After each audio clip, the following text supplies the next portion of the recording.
안녕하십니까 여러분, 난세일기입니다. 오늘도 북한에 대한 이야기를 한번 해보고자 합니다.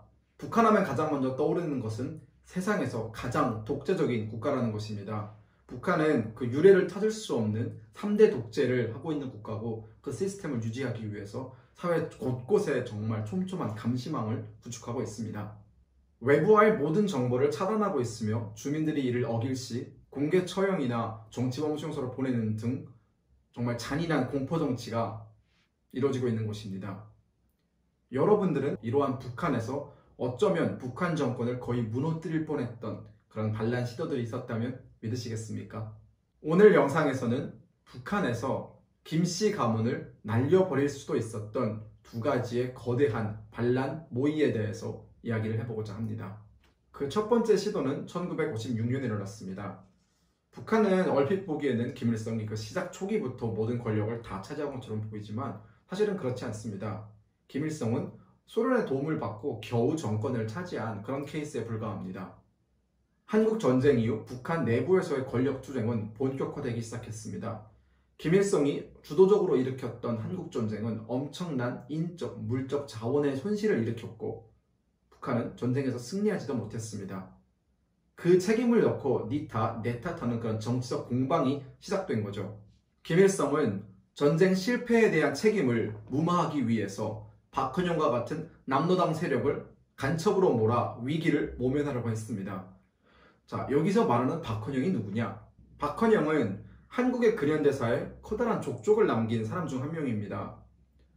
남한에서의 남노당 활동을 주도적으로 이끌던 지도자급 인물이었고, 인지도나 혹은 그 명망면에서 김일성을 훨씬 능가하는 사람이었습니다. 미 군정에 의해서 남한에서의 공산당 활동이 불가능해지자 박헌영은 북한으로 갔고, 북한에서 정권 수립에 큰 도움을 줍니다. 결국 박헌영은 북한에서 외무상, 즉 우리 외교부 장관과 같은 직책을 맡으면서 출세를 하기도 합니다. 사실 박헌영의 지지 세력은 대부분 남한에 있었기 때문에 북한에서 박헌영은 큰 영향력을 발휘하진 못했습니다. 김일성은 그런 박헌영을 지목해서 전쟁 실패에 책임을 물은 거죠. 그때 당시 북한 내부의 권력 지형들을 들여다보면 상당히 복잡합니다. 권력을 잡은 김일성파, 소련에서 유학 경험이 있는 소련파, 마오쩌둥의 지시를 받는 연안파, 그리고 마지막으로 가장 세력이 약했던 박헌영의 남노당파가 있었습니다. 김일성은 이들 세력 중 가장 약한 남노당파를 지목해서 그들을 먼저 축청해버린 것입니다. 그렇게 김일성이 정치적인 위기에서 벗어나는가 싶었는데, 오히려 이러한 것들은 북한 내에 남아있던 다른 정치 세력의 불안을 자극시킵니다. 박헌영파가 아무런 힘도 쓰지 못하고 맥없이 갈려나가는 걸 보면서 다른 정치 세력들은 우리도 어쩌면 저렇게 박헌영처럼 버림받지 않을까, 그런 걱정들을 하기 시작한 것입니다. 근데 그러던 와중에 소련에서는 스탈린이 사망하고 후르시초프가 스탈린의 뒤를 이어 새로운 지도자로 등장합니다. 스탈린의 충실한 부하였던 후르시초프는 본인이 1인자가 되자마자 스탈린의 1인 숭배, 개인 독재, 가혹한 처벌과 같은 것들을 정말 강하게 비판을 하면서 사회주의 국가들의 새로운 바람을 불고 오기 시작합니다. 역사에서는 이를 수정주의 노선이라고 합니다. 후르시초프는 본인들의 이러한 수정주의 전략을 북한에게도 강요하기 시작합니다. 소련의 이러한 변화에 힘을 얻은 연안파와 소련파는 김일성 세력을 몰아내고 본인들이 권력을 가질 수 있는 그런 기회를 엿보기 시작합니다. 그러다가 천재 1호의 기회가 찾아오게 된 거죠. 바로 1956년 6월 김일성이 소련이나 다른 동유럽 사회주의 국가들을 방문하기 위해서 평양을 장시간 동안 비운 것입니다. 김두봉, 최창익을 선두로 한 연안 세력과 박창옥을 선두로 한 소련 세력은 김일성을 권력의 자리에서 축출하고 본인들이 그 권력을 차지하기 위한 본격적인 행동에 나서기 시작합니다. 그들은 여러 차례 회동을 거쳐서 김일성을 노동당 중앙위원회 위원장 자리에서 끌어내리고 그 자리를 최창익이 맡기로 합의를 봅니다. 동시에 빨치산 때부터 김일성을 보좌했던 그의 핵심 세력들도 모두 제거할 음모를 꾸밉니다. 이들은 8월 2일에 예정되어 있던 당중앙위원회 전원회의를 통해서 이 문제를 공론화시키고 그 자리에서 김일성을 축출하기로 의견을 모읍니다. 그리고 본인들의 이러한 행동 계획을 중국이나 소련에게 알려서 사전 동의를 모두 구합니다. 그러나 안타깝게도 이들의 계획은 사전에 드러나며 해외 순방 중이던 김일성의 뒤에도 들어가게 됩니다. 김일성은 모든 일정을 다 취소하고 바로 귀국해서 평양으로 돌아옵니다. 그리고 자신의 세력들을 모아서 반격하기 위한 준비를 시작합니다.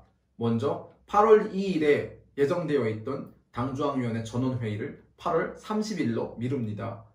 반격을 준비하기 위한 시간이 필요했던 거죠. 그리고 본인의 충신들이 이끌던 조선인민군을 미리 대기시켜서 만일의 사태에 대비하도록 준비합니다.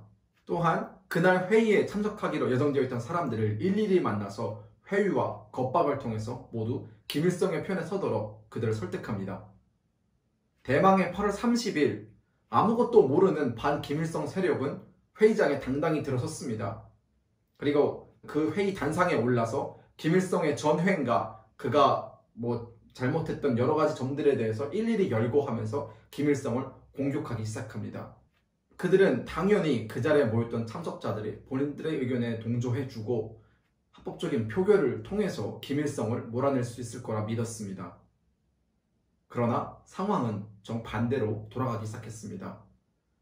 그들에게 표를 던지기로 약속했던 모든 사람들은 침묵을 하고 있었고 오히려 총대를 메고 단상에 올랐던 윤공흠은 정말 큰 비판의 대상이 되고 그 자리에서 출당, 철직, 해임되는 그런 사태가 일어나고 만 것입니다. 그뿐만이 아니라 이 모의에 가담했던 모든 소련파와 연합파들은 반당 반혁명 종파분자, 미국의 스파이란 혐의를 받고 모조리 다 숙청되는 그런 결과를 맞이하게 됐습니다. 북한 역사에서 처음으로 김일성의 권력에 도전장을 내밀었고 김일성을 실각 위기에까지 빠뜨렸던 이들의 사건은 이렇게 허무하게 끝이 나고 맙니다. 북한 역사에서는 이것을 8월 종파 사건이라고 부르기도 합니다. 이 사건 이후 김일성의 독재 권력은 더욱더 강화되었고 김일성에게 다른 말을 하는 또 다른 정치 세력은 더 이상 등장할 수 없었습니다. 오늘 두 번째로 알아볼 사건은 1989년부터 1993년까지 일어났던 북한 엘리트 군인들의 반란 모의입니다. 일명 푸른제 군사 아카데미 사건이라고도 부릅니다. 푸른제 군사 아카데미는 우리나라 육군대학과 비슷한 당시 소련 최고의 고등 군사 교육기관이었습니다. 이 학교에는 동유럽 국가들에서 수많은 엘리트 군인들이 있었고 250여 명의 북한 출신 군인 엘리트들도 그들 중 일부분이었습니다. 북한에서 파견된 학생들의 면면을 조금 더 살펴본다면 그들은 북한 최고의 엘리트 가문 출신들이었고 실력도 대단했습니다. 까다로운 선발 시험을 통과해야만 했고 북한 정권에 대한 충성심도 남달랐기 때문에 그들은 자부심 또한 굉장히 높았습니다. 20대에서 40대가 주축을 이루었던 그들은 유학이 끝나고 북한으로 돌아가면 북한 군부의 핵심 권력을 장악할 그런 인사들이었습니다. 그런데 당시 소련은 거대한 전환기를 맞이하고 있었습니다. 고르바초프는 개혁, 개방을 외쳤으나 낡고 병들어버린 사회주의는 그 마지막 숨을 쉬고 있었습니다. 많은 동유럽 국가들에서는 민주주의가 동태하기 시작했고 동독은 서독에게 병합되는 그러한 일이 발생하고 있었던 것입니다. 중국 역시 개혁 개방 덕분에 굉장히 빠른 속도로 경제 발전을 이룩할 수 있었고 천안문 사태 이후 커다란 사회적 변환기에 놓여져 있었습니다. 아무것도 모르는 이 북한의 엘리트 군인들은 눈에 보고 듣는 모든 것들이 다 새롭고 놀라운 것들이었습니다. 다른 나라에서 온 학생들과 이야기를 나누면 나눌수록 사상적인 것에 대한 의구심도 커지기 시작했습니다.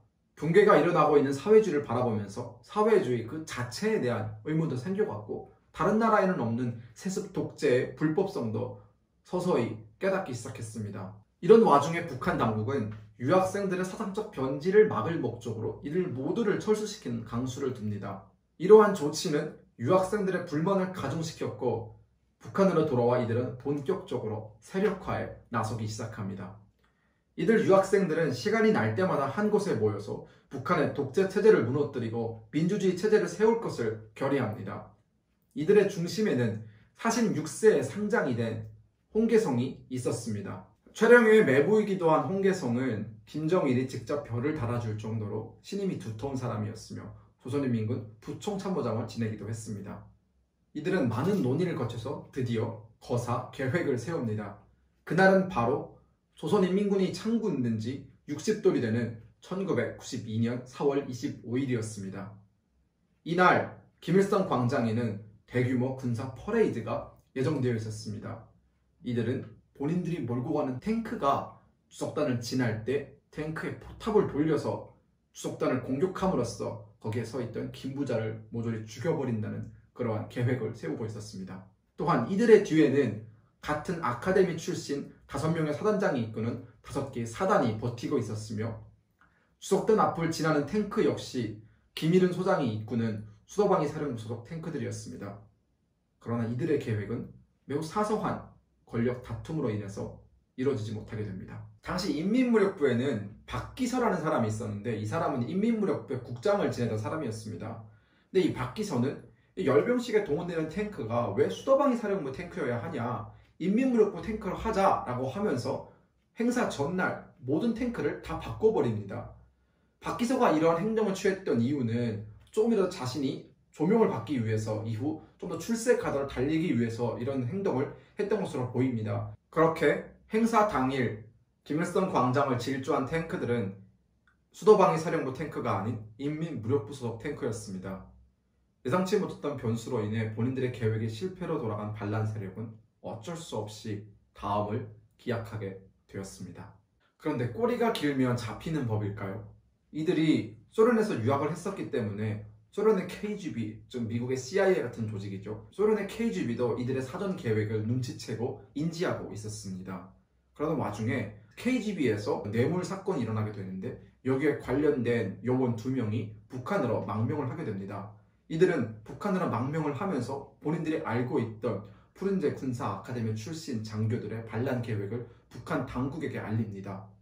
이러한 소식을 들은 김정일은 노발대발하면서 당의 은혜도 모르는 개같은 자식들이라고 욕을 하면서 이들 모두를 찾아내어 모조리 몰살하라고 명령을 내립니다.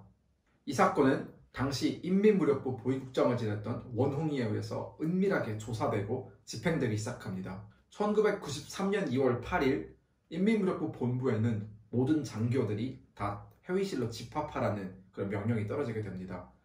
사실 2월 8일은 연례적으로 북한 장교들에게 어떤 메달이나 훈장을 수여하는 그런 의식이 진행되던 날이었기 때문에 그들은 아무런 의심 없이 훈장을 받을 생각에 설레하면서 그 자리로 들어갔습니다. 들어갔더니 주석단에는 당시 인민무력부 총참모장 최강이 혼자 앉아 있었고 저승사자와도 같았던 원홍이는 그 앞에 서 있었다고 합니다.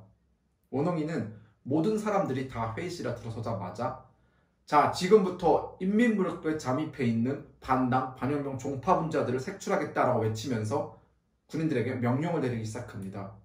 원홍이의 명령이 떨어지기 바쁘게 연문이 열리면서 완전 무장한 군인들이 우르르 몰려 들어와서 그 안에 있던 군인들에게 총구를 겨누기 시작했습니다. 원홍이가 한 사람씩 이름을 부를 때마다 군인 2명이 그 이름을 불린 군인에게 다가가서 견장을 떼고 소상인장을 떼면서 그들을 모두 압송해 갔습니다. 그렇게 얼굴이 하얗게 질려서 끌려나간 사람이 70명이 있었고 향후 대대적인 숙청 작업을 통해서 모두 200여 명의 유학파 출신 장교들이 총살당했다고 합니다. 여기에 그치지 않고 이 장교들의 모든 가족들은 다 정치범 수용소로 보내졌고 이 사건에 연루되지 않은 정말 운이 좋아서 살아남은 극소수의 유학파들은 모두 옷을 벗고 민간인이 되어야 했습니다.